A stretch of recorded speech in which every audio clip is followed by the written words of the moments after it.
ಯಾವ ಹನಿಗಳಿಂದ ಯಾವ ನೆಲವು ಹಸಿರಾಗುವುದೋ, ಯಾರ ಸ್ಪರ್ಶದಿಂದ ಯಾರ ಮನವು ಹಸಿಯಾಗುವುದೋ, ಯಾರ ಉಸಿರಲ್ಯಾರ ಹೆಸರೋ ಯಾರು ಬರೆದರೋ, ಯಾವ ಪ್ರೀತಿ ಹೂವು ಯಾರ ಹೃದಯದಲ್ಲರಳುವುದೋ,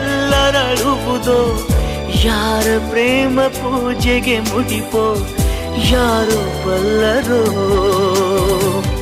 ಮುಂಗಾರು ಮಳೆಯೇ